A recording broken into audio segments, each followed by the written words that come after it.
Hi, I'm Laura Schenk, a resource conservationist with the USDA Natural Resources Conservation Service, an agency that is part of the federal government. We work with private landowners to conserve and improve soil, water, and wildlife habitat. Our activity today is called Awesome Aquifer.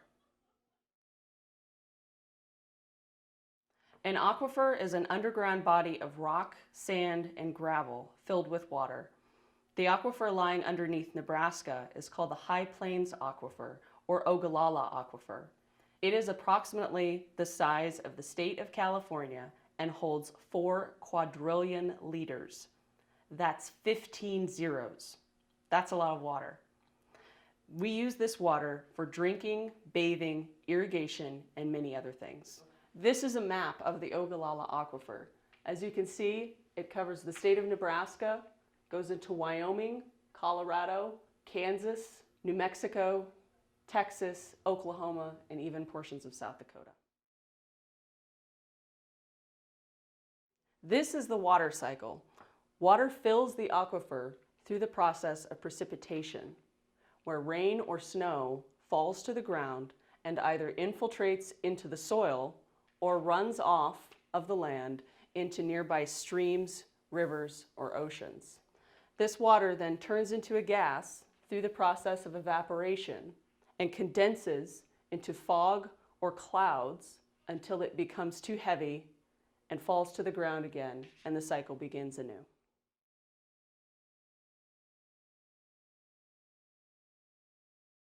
Now let's get started with our activity.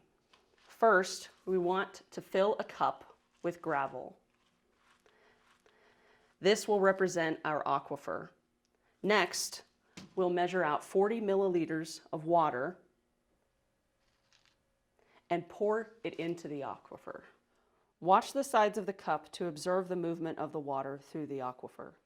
The area of the aquifer filled with water is known as the saturated zone. Saturation occurs when water has filled all of the pore spaces between the gravel. The area above the saturated zone is known as the unsaturated zone because the pore spaces are not filled with water. The line in between the saturated zone and the unsaturated zone is known as the water table. Now, at the edge of the aquifer, use your finger to move gravel to the side to create a small lake. Observe the water table at that point. Did the hole fill with water? If not, then dig a little deeper. Once the hole fills with water, take an eyedropper and insert it in the opposite side of the aquifer. Now draw water out with the eyedropper and squirt it back into the aquifer. Observe how this affects the water table of the lake. Now I have a question for your class. Do you think that all of the water can be removed from the aquifer? Please pause to discuss.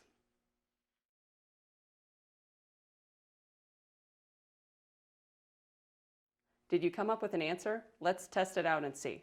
We're going to use our netting to drain the water from our aquifer. Your class can use your strainer. Watch as we strain the water from the aquifer and take note as to how much water we originally poured in. As you can see, there is less water after we've drained it. Where did it go? Pause here and discuss amongst yourselves.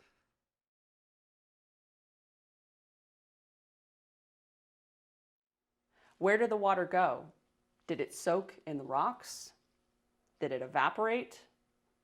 Actually, some of the water is still stuck on the rocks in a process called adhesion and cohesion. Adhesion occurs when water is attracted to other substances, such as the side of the rocks, while cohesion occurs when water is attracted to other water molecules. So it is impossible for us to remove all of the water from our aquifer. Now, let's take off our netting and put our water back into our aquifer. Let's explore what happens when a pollutant is spilled and contaminates an aquifer. What kinds of pollutants are found in groundwater? Please pause and discuss.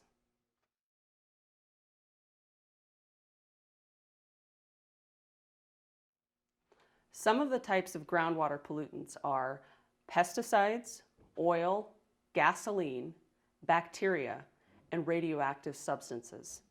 They make our water unsafe to use. Now let's look at our aquifer. Our green water will serve as our pollutant. Take an eyedropper and insert it into the side of the aquifer. Now, pour some of the green pollutant water into the opposite side of the aquifer. The level should be just above the rocks. This eyedropper is now your well, where water will be drawn from. Now squeeze your eyedropper several times. Let's watch as we pump the water up the well to see if the pollutant can be detected in the well water. Now you understand how important it is to keep pollutants from entering the aquifer in the first place, because once the pollutant is in the aquifer, it stays there. And the contaminated water in the aquifer could travel to other areas beyond the original spill site. We hope that you've enjoyed our awesome aquifer activity and that it spurs your interest in conservation.